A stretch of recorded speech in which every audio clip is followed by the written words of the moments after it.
guys, it's me again, Laura Grace. Some of you know that I recently had to move back to America after spending a year teaching in China.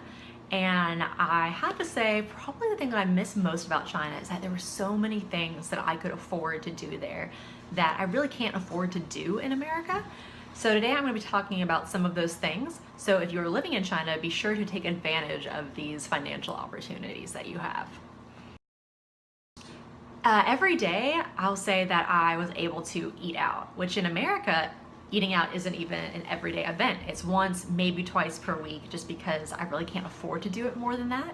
However, I'm embarrassed to say that in China, I ate out usually 2 times per day because I hate cooking, and as a result, I am just so bad at it. So in the morning before I went to work, I would usually stop at a local food stand near my school and get delicious noodles or soups or other authentic Chinese food, and it would usually cost me less than $1. And then I would eat lunch for free at my school. And then for dinner, my husband and I would go to one of the many restaurants near our house and pay usually just a couple dollars per person.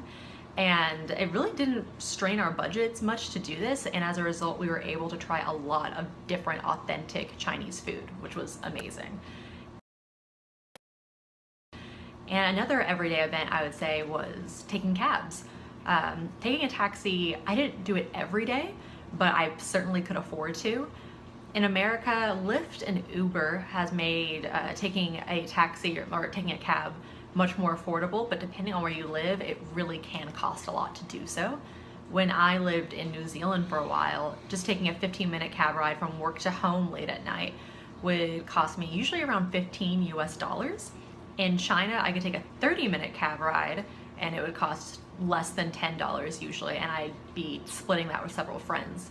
So if I wanted to stay out late after the metros closed, it really wasn't a big deal to just take a taxi home. Or if I overslept in the morning and had to rush to work, it would cost me probably a couple dollars to get to work in the morning. So it really was not a big deal to take a cab, which just made life so much less stressful.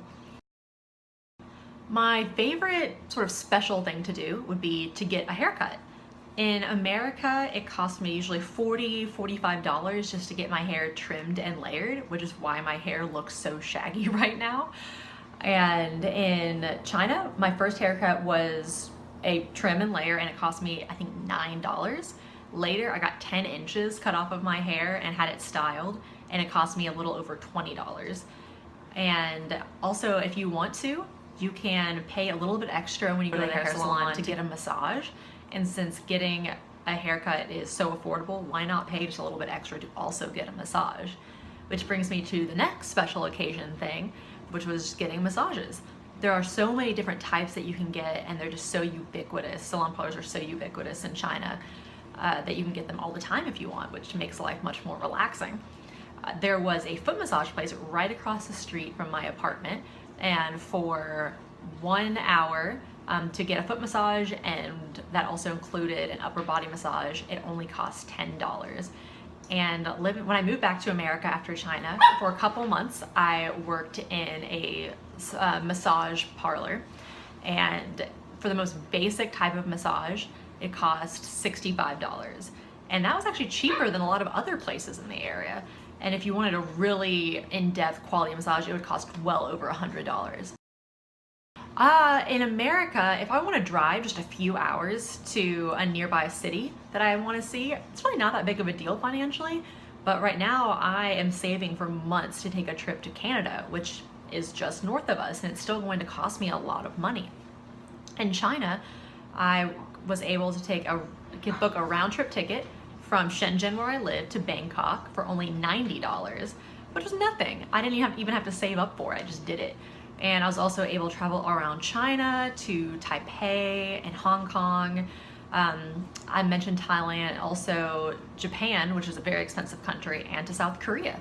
And I really didn't save up for any of those trips. I just waited until I had vacation time and then I went. And that is something I just couldn't dream of doing now. So I really recommend taking advantage of travel opportunities if you live in China.